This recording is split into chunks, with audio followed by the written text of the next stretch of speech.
Hay un momento que cada vez se repite más, y casi nadie lo está leyendo bien. Y lo curioso es que la mayoría todavía interpreta ese momento al revés. No pasa primero en Internet, pasa en una mesa, en un cumpleaños, en una boda, en una comida familiar.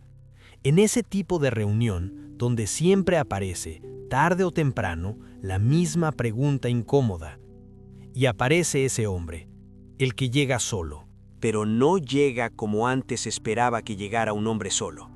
No llega incómodo, no llega dando explicaciones, no llega con esa energía de alguien que siente que se quedó atrás. Llega tranquilo, saluda a todos, se ríe, habla con calma, está en forma, tiene trabajo, tiene amigos, tiene proyectos y sobre todo tiene una paz que descoloca. Porque lo que muchos ya no quieren no es la soledad, son ciertas relaciones. Porque entonces alguien lo dice medio en broma, medio en serio. ¿Y tú cuándo vas a sentar cabeza? Durante años, esa pregunta tenía respuestas previsibles. Ya llegará alguien, estoy esperando a la indicada, ojalá pronto. Pero ahora, cada vez más hombres responden algo distinto. Y cuando lo dicen, la mesa entera tarda unos segundos en entenderlo. Hace una pausa, sonríe y dice algo que cambia la escena. Ahora mismo estoy bien así. No lo dice con tristeza, no lo dice con orgullo, no lo dice como quien intenta convencerse, lo dice con calma. Y ese pequeño detalle cambia toda la lectura, porque ahí ya no estás viendo a un hombre que no pudo construir una relación. Estás viendo a un hombre que podría hacerlo, pero que ya no siente la urgencia de hacerlo bajo cualquier condición. Y esa diferencia cambia todo. Durante mucho tiempo la explicación fue simple. Si un hombre se quedaba solo, algo había fallado. Tenía miedo al compromiso, lo habían lastimado, no sabía amar, era inmaduro, estaba evitando crecer.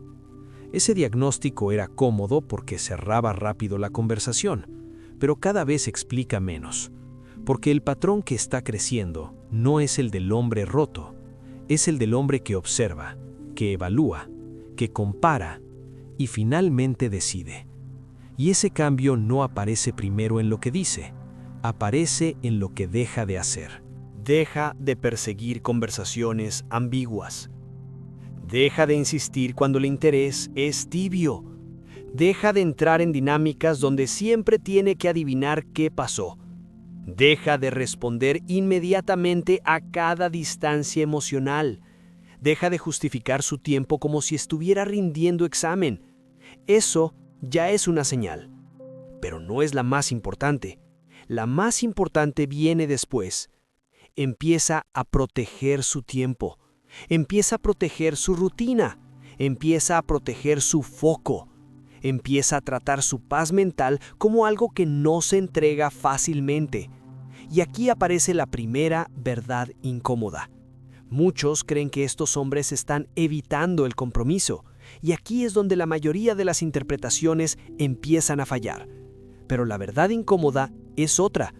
No están evitando el amor, están evitando el desgaste. Y esta diferencia cambia toda la interpretación, porque lo que muchos hombres descubrieron después de suficientes experiencias no es que amar sea malo. Lo que descubrieron es algo más inquietante. Hay dinámicas que se llaman amor, pero se viven como erosión. Relaciones que prometen conexión, pero terminan drenando foco, energía y estabilidad. Y casi nunca empieza con una gran pelea. Empieza con señales pequeñas, cambios de tono, respuestas más frías, distancia emocional que no se explica. Ese silencio extraño cuando algo no estuvo a la altura, aunque nadie explicó cuál era esa altura. Y poco a poco, el hombre empieza a notar algo que al principio cuesta nombrar. Ya no se siente dentro de una relación, empieza a sentirse en evaluación constante. Tiene que leer el ambiente, medir sus palabras, anticipar reacciones, interpretar cambios emocionales. Y lo que al principio parecía conexión, empieza a sentirse como vigilancia invisible. Este es uno de los momentos que muchos hombres reconocen demasiado tarde, porque no siempre hay drama. A veces hay algo peor, una tensión constante. La sensación de estar rindiendo examen sin saber exactamente cuál es el criterio. Y ahí empiezan las adaptaciones. Al principio pequeñas. Deja pasar cosas, se guarda comentarios, no dice lo que le molestó, no trae ciertos problemas, no comparte ciertos miedos, no porque no sienta, sino porque empezó a aprender algo. Aprendió que su carga emocional a veces no encuentra espacio. Aprendió que en ciertas dinámicas mostrar demasiado lo desordena todo. Y cuando ese patrón se repite suficientes veces, algo cambia dentro de él. No necesariamente se vuelve frío, pero sí se vuelve cauteloso. Y aquí es donde muchos siguen interpretando mal lo que ocurre. Porque la explicación habitual sigue siendo la misma. Le asusta comprometerse. Pero no. A muchos hombres no les asusta comprometerse. Lo que ya no están dispuestos a tolerar es entrar en estructuras donde el costo emocional sube, la claridad baja y la paz desaparece. Y cuando un hombre empieza a ver eso con nitidez, su forma de entrar en una relación cambia para siempre. Ese es el verdadero giro. Ya no entra desde la carencia, entra comparando. Entra preguntándose algo muy simple.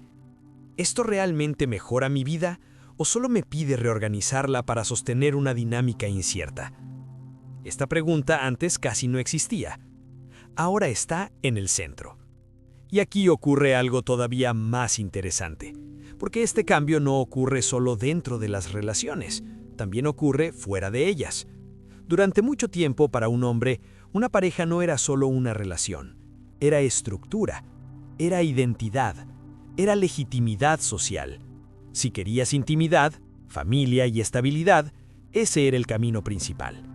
Pero hoy ese monopolio se rompió.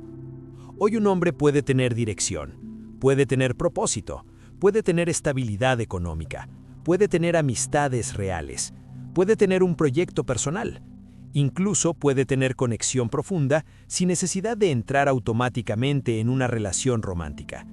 Eso cambia completamente el equilibrio. Porque cuando una relación deja de ser necesidad, empieza a ser elección. Y cuando algo se vuelve elección, pasa por un filtro mucho más exigente.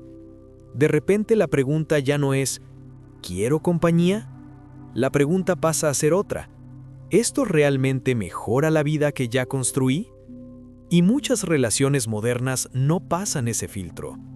No porque el amor no exista, sino porque demasiadas dinámicas llegan envueltas en promesa y terminan entregando fricción. Fricción en el foco, fricción en la rutina, fricción en la energía mental, fricción en la estabilidad. Y aquí aparece el punto de no retorno, porque cuando un hombre descubre algo muy simple, que duerme mejor, piensa mejor y decide mejor desde la calma que desde el conflicto, algo cambia para siempre. Ya no vuelve a mirar las relaciones desde el mismo lugar, no porque haya dejado de creer en el amor, sino porque ya conoce el precio del desorden emocional. Y cuando conoces ese precio, te vuelves selectivo, muy selectivo. No se trata de rechazar la conexión. Se trata de dejar de idealizar cualquier vínculo solo porque promete compañía. Porque una cosa es la conexión y otra muy distinta es una dinámica que exige demasiado y devuelve muy poco. Y muchos hombres aprenden esto observando. Ven amigos drenados, hombres que dejaron de entrenar, que dejaron de enfocarse, que viven corrigiendo climas emocionales en lugar de construir. Y entonces empiezan a hacer un cálculo silencioso, no un cálculo frío, un cálculo lúcido. Si una relación exige que pierda foco, negocie constantemente mi paz mental y reorganice mi vida, ¿qué me ofrece realmente a cambio? Y cuando la respuesta no es clara, aparece una conclusión que incomoda a mucha gente. Quedarse solo ya no se siente como pérdida, empieza a sentirse como orden, porque rompe una creencia muy antigua, la idea de que la soltería masculina siempre es carencia. cuando a veces ocurre exactamente lo contrario. A veces ese hombre no está solo porque no pudo construir, está solo porque ya construyó algo que no quiere poner en riesgo sin una razón real. No busca que lo completen, busca que no le desorganicen lo que tardó años en levantar. Y eso conecta con otro cambio profundo. Cada vez más hombres ya no miden su valor por su capacidad de emparejarse, lo miden por su dirección, por su disciplina, por su estabilidad mental, por su autonomía. Antes, el respeto social del hombre estaba asociado a marcas visibles: esposa, hijos, familia formada. Hoy, para muchos hombres, eso ya no basta para definir valor. Ahora pesa más otra cosa: la calma, la consistencia, la capacidad de construir una vida propia. Y cuando un hombre deja de necesitar legitimación externa, se vuelve mucho más difícil de presionar. Ya no entra en una relación porque es lo que toca. Ya no acelera procesos por miedo a quedarse atrás. Empieza a hacerse una pregunta mucho más seria. ¿Esto encaja con la vida que estoy construyendo? Si la respuesta es sí, entra. Si es ambigua, espera. Si es no, se aleja. No por incapacidad emocional, por discernimiento. Y cuando suficientes hombres empiezan a tomar decisiones desde ese lugar, deja de ser una rareza individual, se convierte en patrón. Y ese patrón plantea una pregunta incómoda. ¿Qué tipo de dinámica relacional estamos llamando vínculo para que tantos hombres funcionales prefieran la estabilidad de su vida actual antes que participar en ella? Porque cuando una vida en paz compite contra una relación ambigua, la relación ya no gana por defecto. Tiene que demostrar valor, y cuando entra en ese terreno, el estándar sube, mucho. Por eso lo que probablemente veremos de aquí a 2030 no es un mundo sin amor, ni un mundo sin parejas, es algo más silencioso. Cada vez más hombres cuya soltería ya no podrá explicarse como fracaso individual, será un patrón visible, y ese patrón deja una pregunta abierta. ¿Este cambio seguirá creciendo o el modelo de relación tendrá que transformarse para volver a atraer a quienes decidieron retirarse?